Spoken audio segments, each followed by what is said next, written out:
Time for the fact of the week. Now, everywhere I go and I hold up a drum, it can be a snare drum, it could be a field drum, it could be a djembe, it could be whatever, and people say, oh, I know that's a bongo drum. Now, they aren't bongo drums.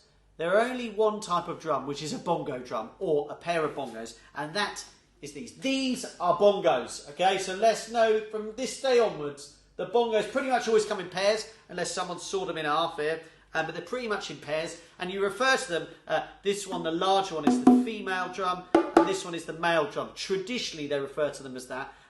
In Cuba, which is where these instruments originate from, and they might go back further, but Cuban music has made these instruments extremely well known, and they're used all the time still in Cuban music. Now, if you're unsure what I'm talking about, Cuba is a place pretty near the USA, and it's a really musical country, tiny country, but they love to play music, and their music has influenced all sort of music that you and I will listen to today here in Scotland, and like in France, in wherever. Cuban music is everywhere. Now, the bongos, I'm not going to lie, I don't play the bongos very often, and usually when I do, I hit them with sticks, so proper bongo players would be appalled if they saw me playing them, but I'm going to have a go at showing you how you play them. Now, you put them rather awkwardly between your legs like this. I've only got small legs as well. And you use your hands, use different parts of your fingers here, fatter part of your finger. Again, I'm definitely not designed for the bongos. My legs are too short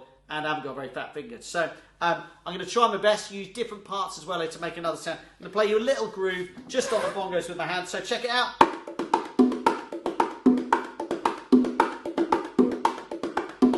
And you might hear that sort of thing, not just in Cuban music, but in pop songs, faster pop songs.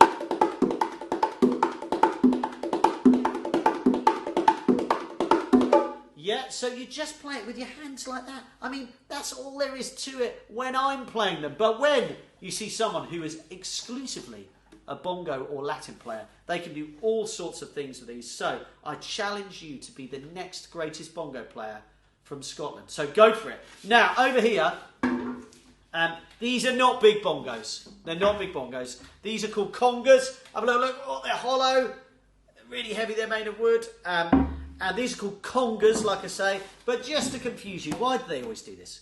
Why do they do this? They've got different names. Let's call them congas. But this drum here, this smaller one, is called a conga. And this one, the bigger one, is called a tumba. Sometimes you have a little one called a quinto. I'm almost talking myself to sleep here, but let's just call them the congas for now. And you also use your hands, but you can use more of your hands on these because the drums are a little bit bigger, and you might be able to play a little bit of them like this. Other important thing to do actually is to make sure you tilt the drum up. There's quite a few drums like that where you need to do that. So if you get a drum, you're like, what is this? And it hits it, try it out, whatever, and if it sounds better, it rings a bit more when it's lifted off the ground or tilted. That might mean it's the way to play. So I'm going to tilt this one ever so slightly and play you a nice little slow conga pattern with different parts of my hands. Have a look, check it out.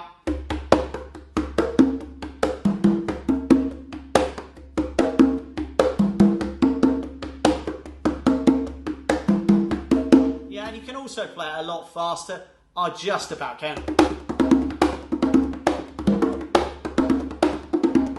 Oh, I can't do that for that. It's terrible, isn't it? But I think you can hear the sound, and I think you get the idea that these are pretty cool drums. And if you practice them for longer than 1 minute, like I have, you'll be much better than me. So, that's the bongos and the congas from Cuba. I hope you've learned a little bit. The main thing to remember is, these are what bongos look like. So see me tomorrow for something a little bit different again. We're going to go across the ocean to Africa for a little bit of African drumming. See you then. Bye-bye.